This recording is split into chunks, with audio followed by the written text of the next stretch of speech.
Reanudamos ya el debate. Tiene la palabra el Grupo Parlamentario Podemos Aragón.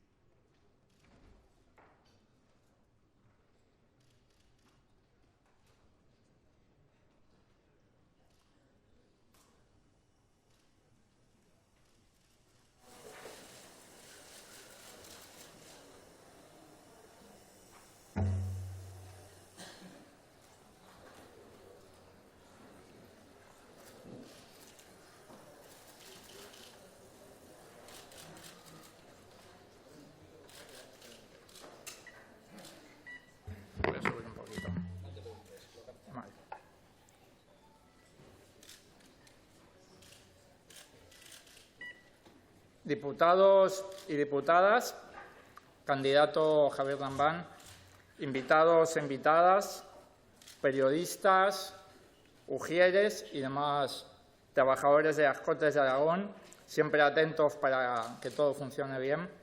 Buenas tardes a todos y a todas y un saludo también a todas las personas que siguen este pleno desde casa por Internet. Es para mí una enorme responsabilidad y también una gran oportunidad dirigirme a todos ustedes aquí hoy, en estas Cortes de Aragón, en esta casa que debería ser cada día más la casa de la gente. Es un placer hacerlo, además, después de unas elecciones en las que los aragoneses y aragonesas han dicho con claridad que apuestan por el cambio. Después de los peores resultados del bipartidismo en la historia de esta tierra, después de que la gente haya dicho con contundencia que apuesta por un modelo de sociedad diferente, un modelo en el que siempre se ponga la dignidad de las personas y las necesidades y los anhelos de una inmensa mayoría por delante de las ambiciones de acumulación de riqueza, de renta y, en definitiva, de poder de unos pocos. Hoy estoy aquí defendiendo ese modelo porque ese es el modelo de Podemos. Es un modelo en el que siempre se diseñan las políticas y los programas pensando en que ninguna persona pase frío en su casa en invierno, en que ningún niño tenga que ir al colegio sin desayunar, pensando en que ninguna familia sea desahuciada, sin alternativa habitacional, o en que todos los seres humanos que viven en nuestro país tengan el mismo derecho a ser atendidos y a ser cuidados cuando se ponen enfermos. Pensando también en que ningún dependiente y ninguna familia con dependientes a su cargo sea abandonada a su suerte. Pensando también en ese medio rural, en esas provincias con menos población y siempre discriminadas desde las anteriores legislaturas y los anteriores gobiernos, y en eso tengo que coincidir con la diputada de Ciudadanos, aunque me haya atribuido ciertas cualidades demoníacas, coincido en ese punto. Echamos un poco de menos en falta en el discurso de investidura mayores referencias a las provincias de Teruel y de Huesca, y por eso defendemos un modelo en el que, como digo, podamos abandonar de una vez por todas no solamente esta discriminación territorial, sino además la vergüenza que sienten todos los ciudadanos cuando piensan en que en Aragón, en una de las zonas más ricas de la quinta economía de la zona euro, en el año 2015 hay todavía 83.000 hogares en exclusión social, según Cáritas. Defendemos un modelo en el que acabar por fin con esa lacra sea una prioridad absoluta. Los 14 diputados y diputadas de Podemos defenderemos siempre este modelo en esta Cámara y en todas partes. Y lo haremos por su decencia, por su dignidad, pero también por su eficacia. De nuevo, Cáritas nos dice con cifras lo que ya sabíamos y vemos en la calle. que en Aragón el 10% de las familias más ricas antes de la crisis han mejorado su nivel de renta un 2% desde el 2007, mientras que el 10% de las familias más pobres han visto caer su nivel de renta un 12%. Que esto ocurra no solo es injusto, no solo es cuestionable moralmente que los que menos tienen estén pagando la fiesta a los que no han conocido ni conocerán la palabra crisis en sus propias carnes, es que además lastra la economía. Y no lo digo yo, lo dice el Fondo Monetario Internacional. No es que haya que confiar mucho en este organismo, ¿verdad? Tengamos en cuenta que el FMI dice en un estudio reciente que las mismas medidas económicas que está intentando forzar mediante el chantaje antidemocrático sobre el pueblo griego son precisamente las que han llevado a Grecia al desastre. No es que el argumento de autoridad en este caso funcione excesivamente bien, pero en este caso lo que dice el FMI es obvio y es de sentido común. En una sociedad moderna en la que el consumo interno es una parte fundamental de la economía, que no haya apenas capacidad de gasto en amplísimos sectores de la sociedad y en que se acumule la mayor parte de la riqueza en unas pocas manos, lastra el crecimiento. Los grandes capitales suelen ser más tendientes a apostar por la especulación y la economía vaporosa de los mercados financieros que por la inversión en la economía real o, desde luego, por el consumo. Los países menos desiguales de Europa son los más ricos y los más estables. Por eso también defenderemos las necesidades de los que menos tienen. Las necesidades de los que menos tienen y también los intereses y anhelos de los que quizás tienen un poco más, porque han tenido un poco más de suerte en la vida y porque se matan a trabajar todos los días de la semana y a veces también los fines de semana.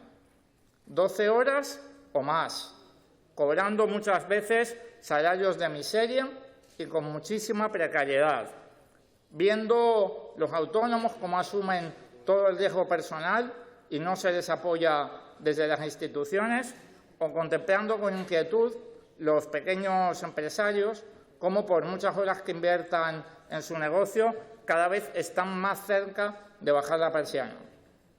Es un hecho que son los trabajadores, los autónomos y las pymes, las cooperativas y las empresas e iniciativas de la economía social quienes generan más empleo, quienes más impuestos pagan, donde se localiza el menor fraude fiscal y quienes dejan más riqueza en el territorio.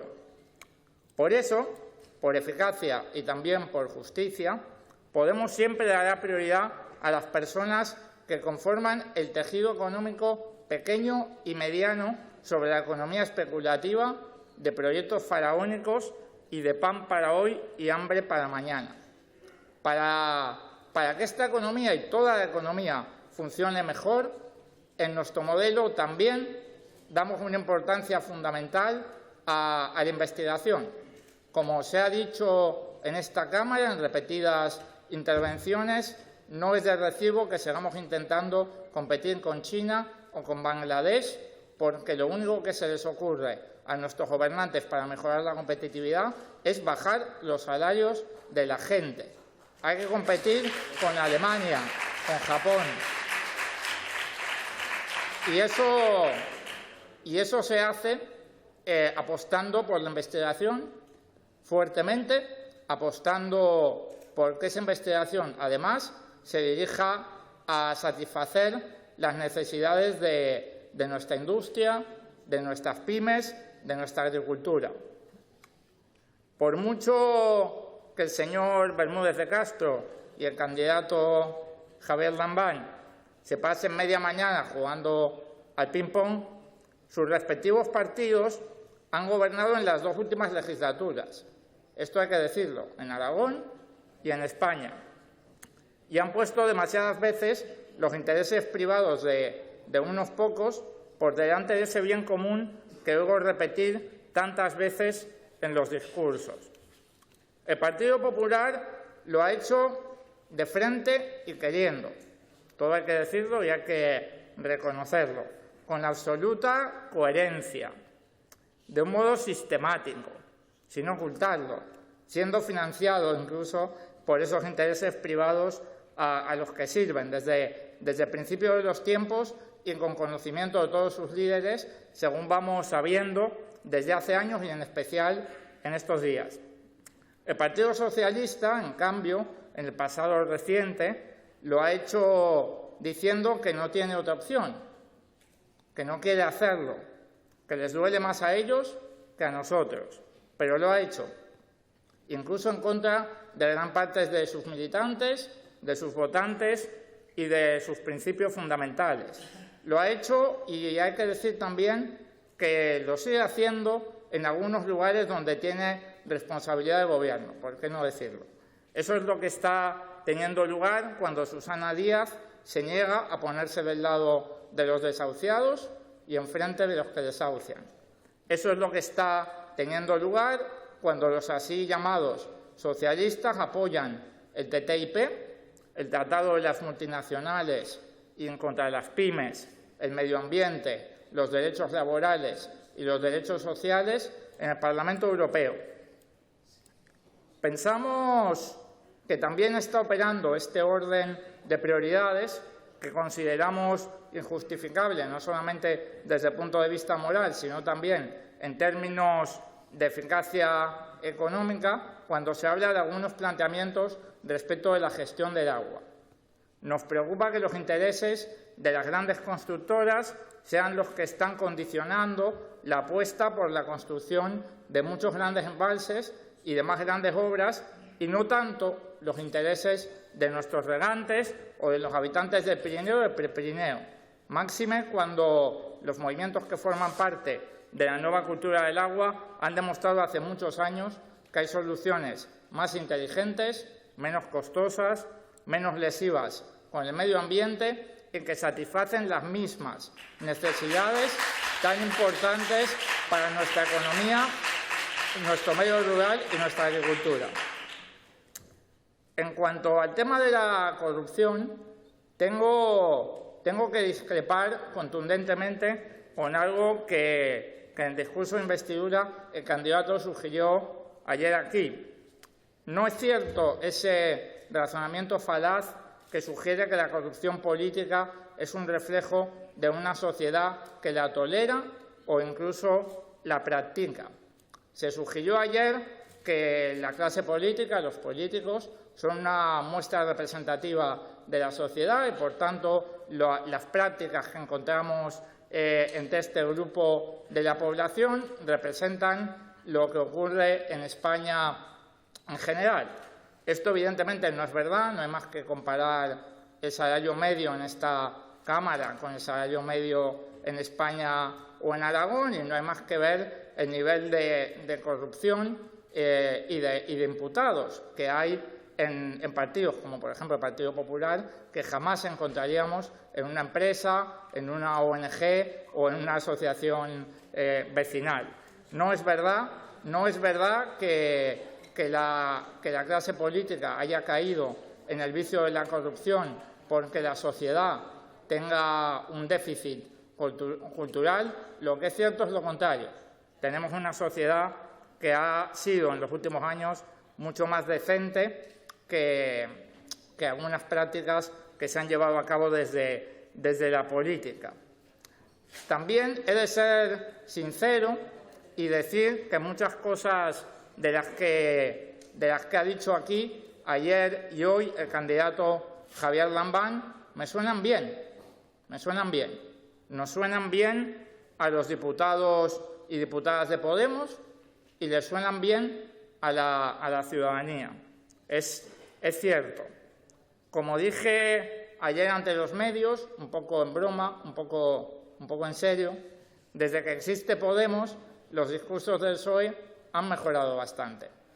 Creo que es así, creo que es un hecho objetivo.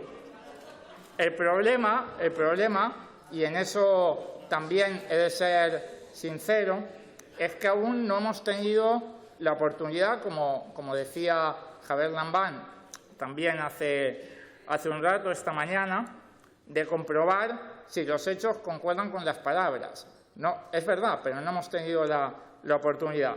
Es por eso que Podemos, y después de que se acordase un decálogo de medidas que entendemos que son urgentes y en que prácticamente se ha aceptado en su totalidad, ha decidido dar un apoyo puntual a la investidura de Javier Lambán para tener la oportunidad de comprobarlo, de comprobar si los hechos concuerdan con las palabras. Por eso y también por responsabilidad.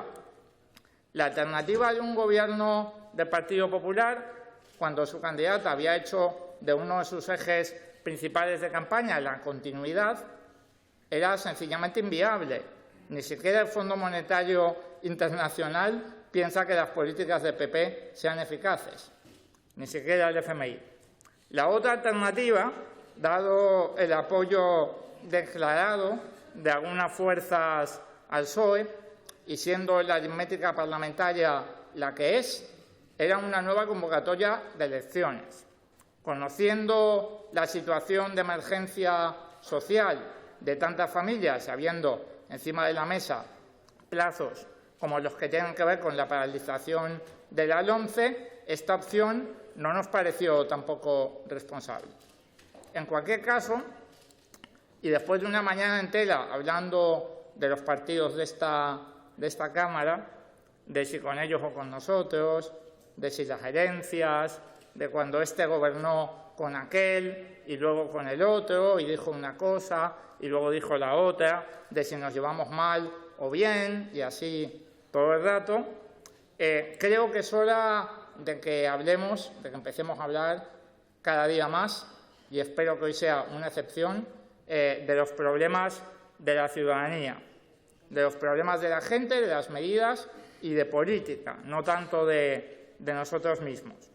Cuando empiece a haber encima de la mesa presupuestos y proyectos de ley, proyectos que Podemos también presentará desde el día 1, seremos capaces de comprobar las diferentes voluntades y servidumbres de cada fuerza política.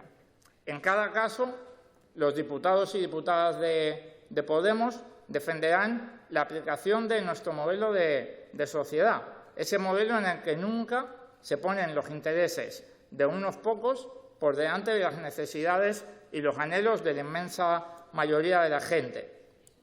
En las políticas que cumplan con esta prioridad fundamental, esta Cámara y el Gobierno que se forme contará con la colaboración constructiva y el apoyo de los diputados y las diputadas de Podemos. Siempre que se pongan los intereses privados de minorías privilegiadas por delante de los derechos de las personas y la eficacia económica, la posición de los diputados y diputadas de Podemos será firme. Aunque el Partido Popular insista mucho en que esta situación nos tiene que dar mucho miedo, ya veremos a lo largo de los próximos años que la realidad, una vez más, contradice las palabras y las predicciones del PP. Como podemos ver en la serie televisiva Borgen, que recomiendo a todos los diputados y diputadas, en el Parlamento danés hay habitualmente más de 7 fuerzas. Y no pasa nada. Bueno, sí pasa. Es un signo de madurez democrática de la ciudadanía y significa que el Gobierno no puede aprobar sus leyes y sus presupuestos como un rodillo y sin preguntar. Eso es lo que pasa. Estas Cortes van a estar a partir de ahora y más que nunca en el centro de la vida política aragonesa. Y los 14 diputados y diputadas de Podemos trabajarán con firmeza y con responsabilidad para que estén también, a partir de ahora y más que nunca, al servicio de la mayoría de la gente. Con este compromiso, y siempre vigilantes, toca ponerse a trabajar. Esa es la manera por la que el candidato Javier Lambán preguntaba legítimamente cómo se pasa de las palabras a los hechos. No hay otra manera. Por eso concluyo pidiendo a toda la Cámara y a todos los diputados y diputadas que nos pongamos cuanto antes a ello. A muchas pequeñas empresas, a muchas familias y a muchas personas les corre prisa. Muchas gracias.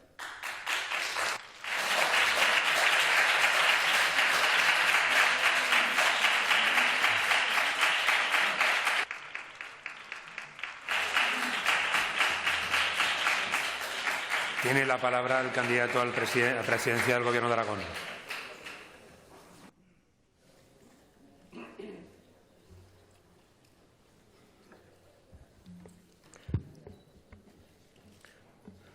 Gracias, señor presidente. Señor Echenique, tengo que empezar mi intervención agradeciendo el voto favorable a mi investidura que ha anunciado usted en nombre de los 14 diputados de Podemos.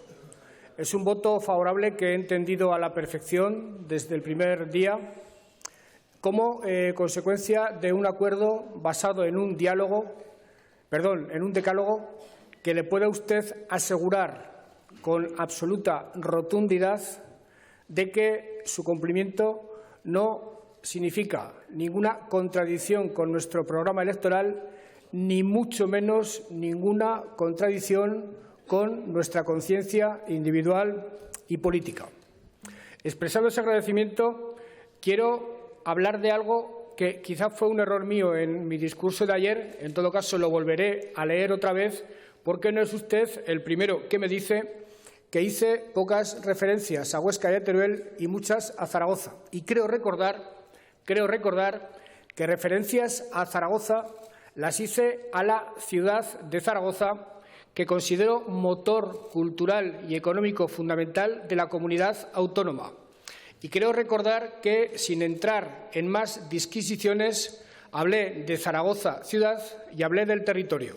Y si no lo hice en esos términos, desde luego eso es lo que quería decir, porque fíjese usted hasta qué punto toda mi visión política de lo que es la comunidad autónoma de Aragón está condicionada por la diferencia existente entre unas partes y otras, que siempre he creído que la provincia de Zaragoza, excluida la ciudad, salía siempre perjudicada de estar bajo el topónimo de Zaragoza. En otras palabras, siempre que desde Madrid o incluso desde el Gobierno de Aragón se piensa en 3 provincias, se considera que hay 2 que tienen problemas que resolver y se considera que hay una, que es Zaragoza, que por extensión de la potencia de la ciudad queda anulada en cuanto a territorio con muchos problemas tan graves o más como los que tiene la provincia de Teruel en cuanto a despoblación, en cuanto a falta de oportunidades, en cuanto a falta de servicios y en cuanto a falta de inversiones. Hasta tal punto esto es así que hace algunos años, cuando yo era presidente de la Diputación Provincial, pusimos en marcha un operativo al que denominamos Cuarto Espacio, porque entendíamos que en Aragón había un primer espacio que podía ser por orden alfabético Huesca, había un segundo espacio que podía ser por orden alfabético Teruel, había un tercer espacio que era la ciudad de Zaragoza y su entorno, que funciona como un cañón desde el punto de vista económico y que necesita incluso menos atenciones desde el punto de vista político que los demás, y había un cuarto espacio que era justamente la provincia de Zaragoza, excluida la ciudad, y para el que yo, desde la presidencia de la Diputación, reivindicaba atenciones tanto desde el Gobierno de España como desde el Gobierno de Aragón. Esta es la idea que yo tengo del territorio, de cómo tiene que ser tratado de manera equilibrada el territorio aragonés, y esta es la idea que presidirá todas mis actuaciones, y creo que concuerda con lo que ustedes piensan, tanto usted, señora Gaspar, que hablaba de lo mismo, como usted, señor Echenique. Coincido absolutamente con su diagnóstico sobre la desigualdad. Es más, estoy absolutamente convencido de que el parteaguas, lo que ha decantado la posición de los electores en las pasadas elecciones municipales autonómicas, ha sido justamente su posición respecto a la desigualdad. Y estoy también de acuerdo con usted en la repercusión que el fenómeno de la desigualdad tiene incluso sobre la economía. Desde luego, la desigualdad es reprobable desde el punto de vista ético y moral. La desigualdad es un disolvente absolutamente brutal del propio sistema, de la propia democracia, pero Tomás Piketty se ha encargado de recordarnos que desde el punto de vista de la eficacia económica, ningún país, ninguna sociedad asolada o afectada por desigualdades profundas puede funcionar bien, puede ser eficiente, puede ser respetable y puede ser generador de riqueza y de empleo digno su modelo productivo. También coincido en la importancia que usted le da a las pymes, a los autónomos, a la economía social. Es verdad que en una comunidad autónoma como la nuestra son generadoras de el mayor número de empleos de los que disponemos, pero es verdad también, señor Echenique, y ayer hablaba yo en mi discurso de investidura de ello, que con ser un baluarte, con ser un punto fuerte de nuestra economía, tienen la debilidad de precisamente su tamaño. A la hora de la I+D+I, a la hora de la innovación, a la hora de la internacionalización, a la hora de competir con suficiencia en el mundo global, tienen el problema de su pequeño tamaño, de su pequeña dimensión. Y por eso un paquete de medidas que habremos de desarrollar con la máxima eficacia posible será todo aquel paquete de medidas dirigido a superar esa deficiencia del tamaño por la vía de constitución de plataformas tecnológicas, por la vía, en definitiva, de que se agrupen para trabajar en común en todo aquello que exige tamaño para ser realmente eficiente. En cuanto a I+D+I, lo decía esta mañana, es un tipo de gasto público al que a veces es renuente el político, digo a veces, como consecuencia del hecho absolutamente incontestable de que la I+D+I no surte efectos electorales inmediatos, surte efectos electorales a medio y largo plazo, pero absolutamente benéficos para el sistema económico, hasta el punto de que seguramente ese debe ser uno de los grandes pactos que en esta Cámara seamos capaces de suscribir si realmente queremos construir un modelo económico sostenible en Aragón, algo que estoy seguro también satisfará y algo con lo que también estoy seguro estará de acuerdo el señor Aliaga. Ha hablado usted de la responsabilidad del partido al que pertenezco en el origen de la crisis y en los efectos que la crisis ha tenido sobre la sociedad española. Me obliga usted a reivindicar al Partido Socialista como la fuerza política promotora del Estado del Bienestar. Me obliga usted, se lo digo con toda amabilidad, a reivindicar al Partido Socialista como una fuerza política que sustancialmente no tocó el estado del bienestar hasta el último día de su permanencia en el Gobierno, pero al igual que hice ayer, y no me duelen prendas en ello, reconozco que el Partido Socialista, sobre todo desde mayo del año 2010, no estuvo a la altura de las circunstancias, no estuvo a la altura de lo que sus propios electores le habían demandado a través del programa electoral a la hora de responder a las exigencias de Bruselas y mucho menos estuvimos a la altura cuando contribuimos a la reforma del artículo 135 de la Constitución.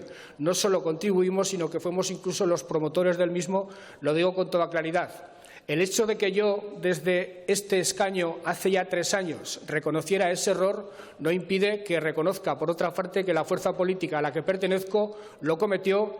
Y he de decirle inmediatamente a continuación que la propuesta de reforma de la Constitución que plantea el Partido Socialista, uno de los elementos es justamente la rectificación de aquel error. Nosotros entendemos que el rigor presupuestario es algo a lo que hay que renunciar. Un país, una economía, no puede vivir permanentemente instalada en el déficit. Hay que buscar el equilibrio de las cuentas porque otro camino conduce directamente a la ruina, pero es verdad que hay que hacerlo de manera distinta a como lo está haciendo la Unión Europea en los últimos años, porque está conduciendo a algunos países a callejones sin salida y a otros como el nuestro lo ha sometido a dosis de sufrimiento difíciles de aceptar. Por tanto, sí al rigor presupuestario, sí al cumplimiento del Pacto de Estabilidad. Creo que todos podemos estar de acuerdo con eso, pero siempre y cuando ello sea compatible con políticas de solidaridad y con políticas de crecimiento que nos permita cumplir los objetivos de la unidad monetaria y de la unidad política de Europa a la que tendemos sin causar sufrimiento, sino repartiendo progreso, repartiendo riqueza y repartiendo solidaridad en todo el continente.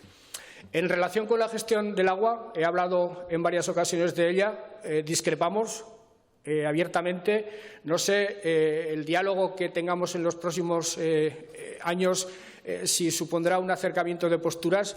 Lo cierto, señor Echenique, es que el Pacto del Agua es seguramente uno de los pocos grandes acuerdos que ha sido capaz de alcanzar la sociedad aragonesa. No hemos brillado precisamente en las últimas décadas por ser capaces los aragoneses de urdir grandes pactos. Y urdimos el del Pacto del Agua, que pasa por la construcción de una serie de embalses, por regular una serie de ríos, y le puedo asegurar que yo, que he suscrito ese Pacto del Agua y que lo sigo suscribiendo, no he pensado jamás en los intereses de las grandes multinacionales, en los intereses de las hidroeléctricas, en los intereses de los grandes poderes financieros del país. He pensado siempre en los regantes de mi zona, en los regantes de mi territorio, que lo demandaban de manera absolutamente angustiosa cuando veían que tenían regadíos feraces, regadíos con unas posibilidades inmensas de creación de riqueza y que por ausencia de una regulación razonable del río Aragón, sus cosechas y sus posibilidades de creación de riqueza podían irse al garete un año sí y otro también. Por eso es por lo que apoyamos aquel pacto, lo seguimos apoyando, teniendo en cuenta además que, sobre todo a partir del año 2004, y merced a un esfuerzo hecho a la limón por los gobiernos de España y de Aragón, se amplió sustancialmente la base social del acuerdo del Pacto del Agua, precisamente para evitar que, en la mayor medida posible, las obras de regulación produjeran graves quiebras en la sociedad. Y es verdad que hubo gente, hubo personas, hubo municipios que no se incluyeron en ese pacto, lo cual respeto absolutamente, pero entiendo que una gran mayoría de la sociedad aragonesa los suscribió. En relación con la corrupción, señor Echenique, no es muy distinto de lo que usted dice de lo que yo dije ayer. Sostengo que una clase política no deja de ser una emanación de la sociedad. Sostengo que la sociedad española está condicionada, como todas, por su historia, por sus tradiciones. Creo que, por muchas razones que no vienen al caso, la sociedad española, las sociedades mediterráneas en general, hemos convivido con demasiada condescendencia con la corrupción, pero a continuación le tengo que decir algo que le da a usted la razón. Es verdad que la sociedad española es en general una sociedad honrada, pero le digo que la política española es en general una política honrada. Irá usted viendo en vivo y en directo que la inmensa mayoría de los representantes políticos son personas que se equivocan, son personas que cometen errores, son personas con sesgos ideológicos diferentes. Si no, no existiría la política, si no, no existirían los parlamentos, pero son personas entregadas a su quehacer, al servicio de los ciudadanos, desde una posición de honradez que yo, después de muchos años en política y después de conocer a muchos políticos, defiendo. De la misma forma que es verdad que han abundado demasiado los casos de corrupción, que han sido excesivamente graves muchos de los casos de corrupción y que hay que tomar toda clase de medidas para que en el futuro no se vuelvan a repetir. Asumo que me votan ustedes como mal menor. Lo asumo. No puede ser de otra manera. Pero le aseguro, señor Echenique, señoras diputadas y señores diputados de Podemos, les aseguro que con el paso de los tiempos, con el paso de las semanas y de los meses, irán cambiando de opinión y no se arrepentirán jamás de lo que van a hacer esta tarde. Compartimos, y con esto termino mi intervención, algo que es fundamental para compartir un proyecto político, que es el modelo de sociedad. Los socialistas creemos, desde nuestra fundación, en un modelo de sociedad basado en la igualdad de derechos, basado en que todo ciudadano se sienta seguro frente a cualquier clase de infortunio que le pueda surgir en la vida, y basado en la libertad entendida no como la entienden los neoliberales, sino como la hemos entendido siempre los socialistas. La libertad como no dominación de unos hombres sobre otros o como no dominación de situaciones injustas de esas propias situaciones sobre los hombres. Por eso ayer empezaba yo mi discurso hablando del Quijote y hablando de un modelo de sociedad en el que, frente a la sangre, a la herencia y al determinismo del origen familiar, tiene que prevalecer la virtud, tiene que prevalecer la valía personal, y nosotros tenemos que hacer posible que el único límite que tengan las personas para desarrollarse sea justamente el de su valía y el de su mérito personal. Le agradezco el tono de su intervención, le agradezco su voto y le insisto otra vez en que haré todo lo posible porque jamás se arrepientan del mismo.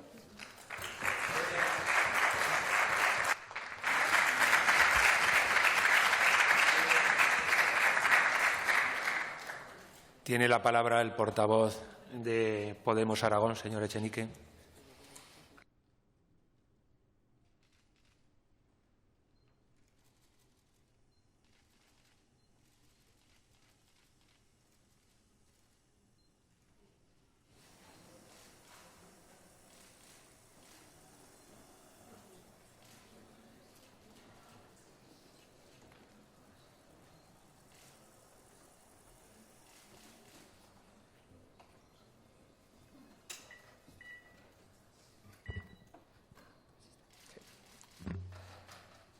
Muchas gracias, candidato Javier Lambán, por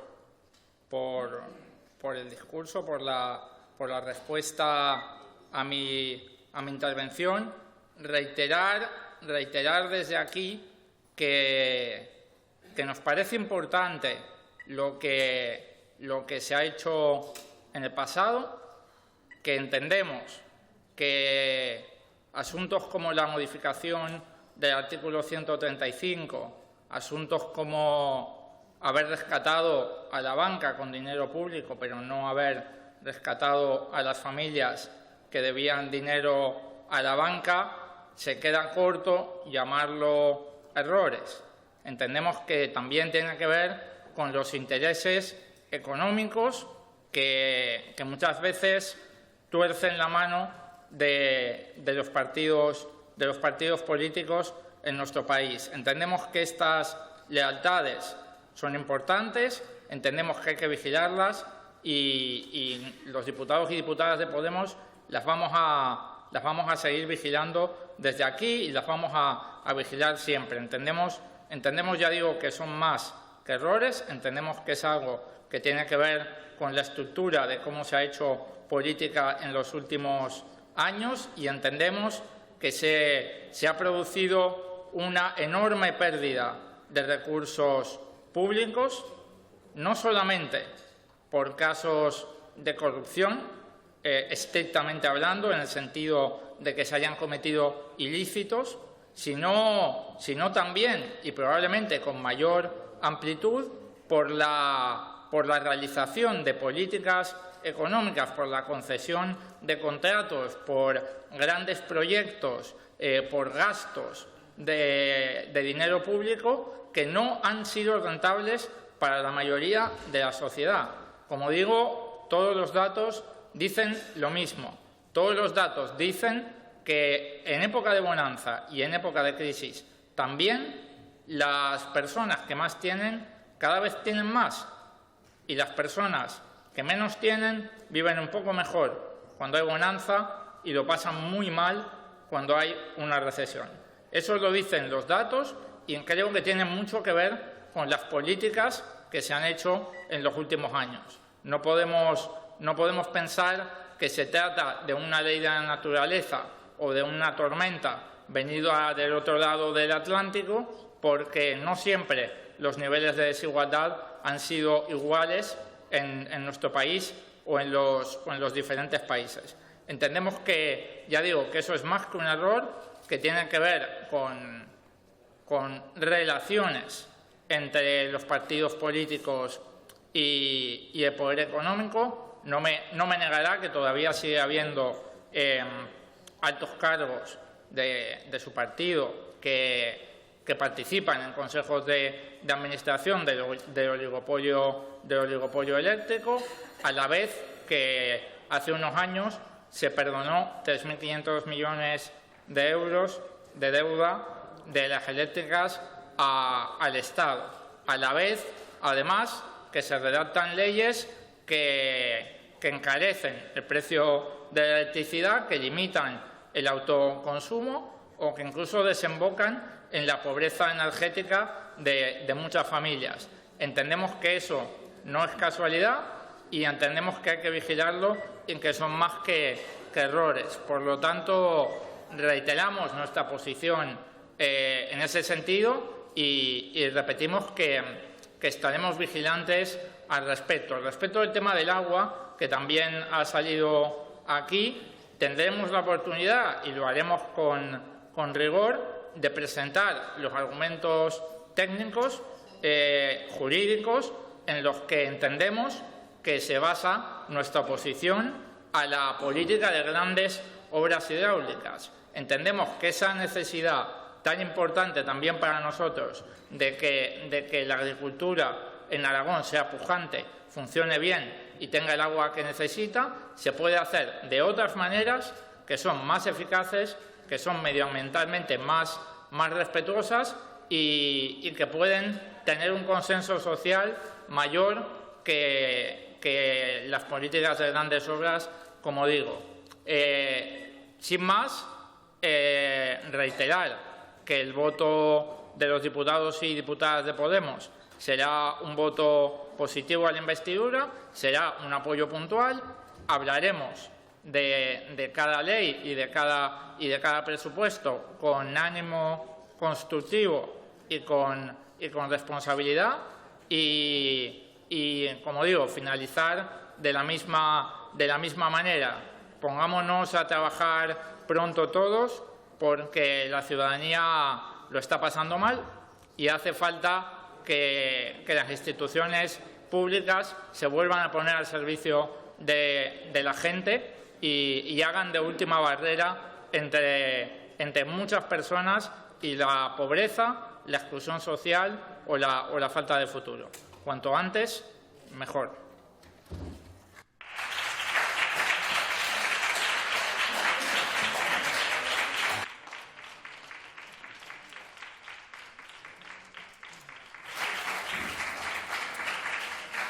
Tiene la palabra el candidato a presidencia del Gobierno de Aragón.